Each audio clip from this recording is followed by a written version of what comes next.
The government thinks you are a terrorist if you want to be involved in the education of your children and if you don't want them to learn garbage, Marxism, and crazy racist trash. Stay tuned and I'll tell you more. Almost 1 year ago to the day, we released an episode on this program called Protecting Your Children from You. And what we exposed was the fact that the deep state is coming for your kids. They want to raise your kids and they want to protect them from you. At least that's what they're telling us, right? You're the bad guy and the government is going to step in and protect your children from you. If that sounds absurd, good. It is absurd. And yet that's what's happening. We've got the proof and we showed it to you. Official government policy, Hillary Clinton, secretaries of education. Well, fast forward a year and here we are today. And these totalitarians are openly coming out of the closet. The absolute contempt with which they view you, mom and dad, is now obvious for everyone to see. And I'm going to show you the proof as we go through here. But do go back and watch our episode from a year ago, and you'll realize that this is not a new problem. So just in recent weeks, we had the National Association of School Boards. It's an association that purports to represent school boards all across America, state school boards and local school boards, send an absolutely grotesque letter to the Biden regime begging for them to reclassify these parental protests that we're seeing all across the country as terrorism. I want to show you a couple of the clips of parents, and you'll see, yeah, they're upset, they're mad. But watch these and tell me, does that look like domestic terrorism to you? Check it out. It's our fault? No, it's your fault. You're emotionally abusing our children and mentally abusing them. You're demoralizing them by teaching them communist values. This is still America, ma'am.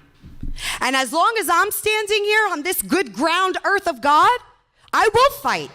You should all be fired from your day jobs because if your employers knew that you were more inefficient than the DMV, you would be replaced in a heartbeat. Because you know what? There are people like me and a line of other people out there who will gladly take your seat and figure it out. It's not a high bar. Raise the freaking bar. So there you go. Obviously, moms and dads are really upset, right? They finally have realized after decades of this evil that, hey, the schools are destroying the minds and the hearts and the souls and the bodies of the children. And so parents are mad, and so they're hollering at school boards and things like that. But the National Association of School Boards wants the Biden regime to treat this as domestic terrorism. So after literally months, maybe years of ignoring actual domestic terrorism, we had Antifa murdering people. We had Antifa and Black Lives Matter killing cops, burning down buildings, slaughtering innocent people, looting and rioting and burning down entire buildings, burning down police departments. In Seattle, they literally took over a police precinct, okay? In Minneapolis, they literally burned to the ground a police precinct. So after months of turning a blind eye to actual domestic terrorism, we now have the National Association of School Boards asking the Biden regime to treat American parents as domestic terrorists. Here's what they said in this letter. The NSBA requests a joint expedited review by the U.S. Departments of Justice, Education, and Homeland Security, along with appropriate training, coordination, investigations, and enforcement mechanisms from the FBI. Okay, so we're going to get all the federal terror apparatus involved in persecuting parents, okay? They go on to ask for any technical assistance necessary from and state and local coordination with the FBI's National Security Branch and Counterterrorism Division, as well as any other federal agency with relevant jurisdictional authority and oversight. In other words, moms and dads should be treated like Al-Qaeda and ISIS. Now, let this sink in for a moment, folks, okay? As we've talked about on this show, as part of the terror war that really got launched in earnest in September of 2001, the federal government has now started just literally murdering people, right? They don't bother with that whole presumption of innocence. They don't bother with charging people with a crime. They don't bother with hauling people before a court and presenting evidence and waiting for a jury to determine whether there is guilt or not. Now, they just murder people, okay? They just bomb people. They just drop bombs on your head. We've showed you this video before, but I want to show Michael Hayden, head of the CIA and the head of the NSA, talking about what they do to people who are suspected of being terrorists, just based on their metadata. Watch this. Okay, we kill people based on metadata. So there you go, folks. We kill people based on their metadata. And you probably remember, Senator Rand Paul had to stand on the floor of the U.S. Senate for hours to get that lunatic Attorney General Eric Holder, who was caught trafficking high-powered American weaponry to Mexican drug cartels, to say he wouldn't drop bombs from drones on American citizens in America without first charging them with a crime and prosecuting them. Can you imagine, folks? And now we have the National Association of School Boards asking the federal government, which again is murdering people based on this designation of terrorists, to take on American moms and dads as if they were terrorists. Okay, let that sink in, folks. So the fact that an organization purporting to represent school boards would ask the federal government to treat American parents as terrorists is more than outrageous enough. But then, to try to add insult to injury, this radical extremist U.S. Attorney General Merrick Garland has actually ordered the Department of Justice and the FBI to get right on it. Now, mind you, they didn't actually cite a single actual example or a single actual threat of parents against school board members or school employees. And I'm sure the reason why is because there are none, right? If there were one, they would have included it. They would have said this parent threatened to bomb the school board. This parent threatened to murder the school board member. Of course, they don't have any examples like that because there are none. And so they don't actually cite any examples in this. But Merrick, the Attorney General, went on to say that that he's concerned about an alleged disturbing spike in harassment, intimidation, and threats of violence against school administrators, board members, teachers, and staff who participate in the vital work of running our nation's government brainwash camps. I mean, public schools. Sorry. All right, guys, let that sink in, okay? The federal government now, which should not have police powers, right? Under our constitutional system of government, police powers are reserved to the state and the local government. They can't cite a single threat, right? Much less a threat that couldn't be handled by your local police department, by your local sheriff, by your state police if necessary. And yet, they are going to get the FBI. They're going to sick the FBI on parents.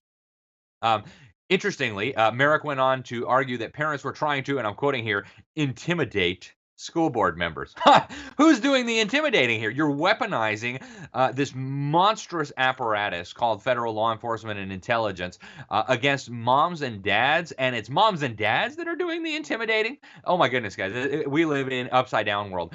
He went on to say, this Merrick guy, threats against public servants are not only illegal, they run counter to our nation's core values. Those who dedicate their time and energy to ensuring that our children are properly brainwashed, receive a proper education in a safe environment, deserve to be able to do their work without fear for their safety. It makes me think of Proverbs 28:1, right? And a guy at church once gave me this, and I thought, wow. And Proverbs 28:1 says, the wicked flee when no man pursueth, but the righteous are bold as a lion. So these little school board members, they're wicked, and they're fleeing when no one's pursuing. Oh, we feel intimidated because parents are mad because we're brainwashing their kids. So the wicked flee when no one is even actually pursuing, right? That's why they don't have a single example that can say, look, this parent threatened to do such and such to the school board. Right? They don't have a single example of that. But so the wicked, they flee when no one pursues. But the righteous, the parents here who are upset about their children being brainwashed, they're as bold as a lion. So if Mr. Garland thinks, or Mr. Merrick thinks that this intimidation, this bullying, this effort to chill the free speech rights of parents is going to work, I think he's got another thing coming. When you mess with moms and dads, when you mess with mama bears, you're going to find out real quick that your little FBI is powerless to stop outraged moms and dads. And I don't mean that in a violent way. I mean, these parents are mad and they're going to take steps to protect their children. Okay. So Merrick and his corrupt Department of Injustice went on to lay out this action plan to terrorize and intimidate and investigate parents by portraying them as terrorists. So they said the FBI and the U.S. attorneys across the country are going to be hosting these meetings with state and local officials. They're going to discuss, and I'm quoting here, strategies for addressing threats against school administrators, board members, teachers, and staff, and will open dedicated lines of communication for threat reporting, assessment, and response. Again, since when has the FBI been involved in these types of things, right? Crime is a problem for state and local law enforcement and for state and local courts. Murder, rape, these are all crimes at the state and local level. Since when do we need the FBI to do this, right? This is very, very weird, folks, and this is naked intimidation, okay? The closest thing that I can think of to a threat was when the mayor of Hudson in Ohio, and I want to show you this clip, warned the school board members that they were going to be prosecuted for giving child porn to the students. Check this out. Members of the board, my name is Craig Schubert. I'm the mayor of this city.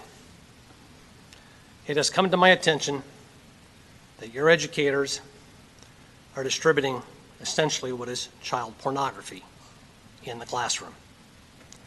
I've spoken to a judge this evening. She's already confirmed that. So I'm going to give you a simple choice. You either choose to resign from this Board of Education, or you will be charged. Thank you.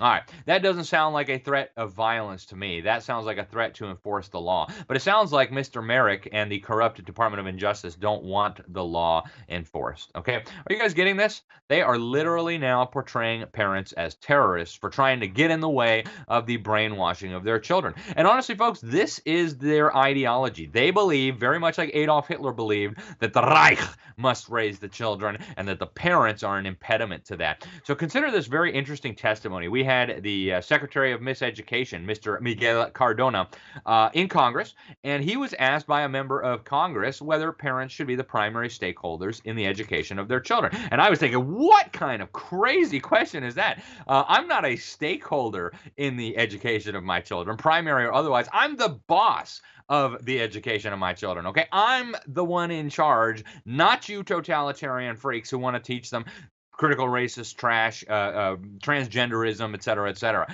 And so even the question was incredibly offensive to me. But then check out the answer from this Secretary of Miseducation. Look at what he has to say. Watch this. Do you think parents should be in charge of their child's education as the primary stakeholder?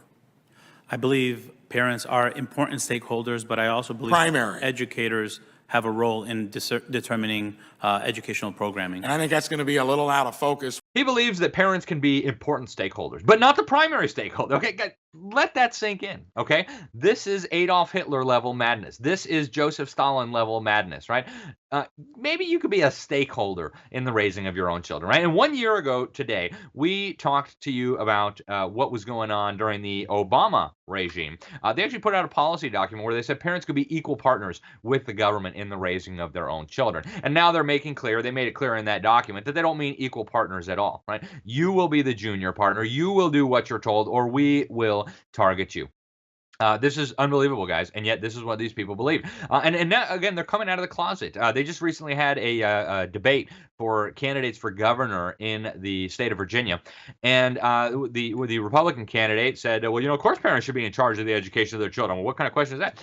And then listen to what Terry McAuliffe said in response to that. Watch this. And I'm not going to let parents come into schools and actually take books out and make their own decision. You vetoed it. So, yeah, I stopped the bill that I don't think parents should be telling schools what they should teach. But, you know, I get really... All right, folks, there you have it. Straight from the mouth of the man who very well may be the next governor of the state of Virginia. Okay. Isn't it interesting how they can hold these incredibly contradictory ideas, right? On the one hand, we had the current governor of the state of Virginia arguing that, yeah, you know, maybe we can allow the mom to decide to murder her post-birth baby, right? We'll make it comfortable, and then the mother can decide, you know, should we kill that baby, right? We do a post-birth abortion on this child. So on the one hand, the parents are so much in charge that if they want to murder their baby, even after it's born, then, hey, be my guest. But on the other hand, if they want to decide what their child is going to learn about sexuality, about race, about all these critical issues, oh, no. I don't think parents should be telling schools what they should teach. Are you getting it, folks? Are you getting it? The regime wants to brainwash your children. They want to weaponize your children. They want to turn them against you and against God and against their country. And if you interfere, you're a terrorist, okay? You're a terror. You're like Al-Qaeda. You're like ISIS. Folks, it's not a game. These people are serious. They are absolutely insane. And if moms and dads don't stand up, it's over, okay? So we need to not be intimidated by this nasty bullying. We need to tell the federal government, look, anybody who comes between parents and their children, that's a terrorist, okay? It was interesting. The former Secretary of Education once called the National Education Association a terrorist group. And really, I was thinking, oh, that's interesting. Maybe. But, you know, it's worse than terrorism, right? Terrorists just destroy human bodies. These people are destroying human minds. These people are destroying human souls. These people are absolutely poisoning your children. Donald Trump had it right when in his Independence Day speech at Mount Rushmore, he said the reason why our cities are burning, the reason for the mayhem that we see right now in our streets, is because our children are being indoctrinated in these public school systems to hate their country. But it's so much worse than that, folks. It's so much worse than just being indoctrinated to hate their own country. They're being taught to hate their parents. They're being taught to hate God. They're being taught to hate their church. They're being taught to hate the body that they were born into, right? They're being told that they might have been born in the wrong body and that they can take puberty blockers and hormones and prepare to mutilate their genitals, and girls can remove their breasts because they hate their body so much. Folks, this is so outrageous that if you had said this was coming 5 or 10 years ago, people would have called you a kook and an extremist. Well, here we are, folks. This is America today in the 21st century, and we cannot let these deep state gangsters intimidate and bully American parents into surrendering control over the education of their children. This is outrageous. It's an outrage, and if you're not disgusted, you're not a good parent or you're not paying attention. Thanks for watching, folks. Make sure to go back and watch the episode we did a year ago for more details on this. The United Nations is peddling this agenda. The Democrat Party, and unfortunately even some Republicans, have joined this bandwagon where the regime will raise children rather than parents. It's grotesque. It needs to stop. Read your Bible. God places parents firmly in charge of the raising and the educating and the discipling of their children, not Caesar. We need to get back to that understanding or it's all over. Thanks for watching, folks. I'm Alex Newman. This is Behind the Deep State, and until next week, God bless you all.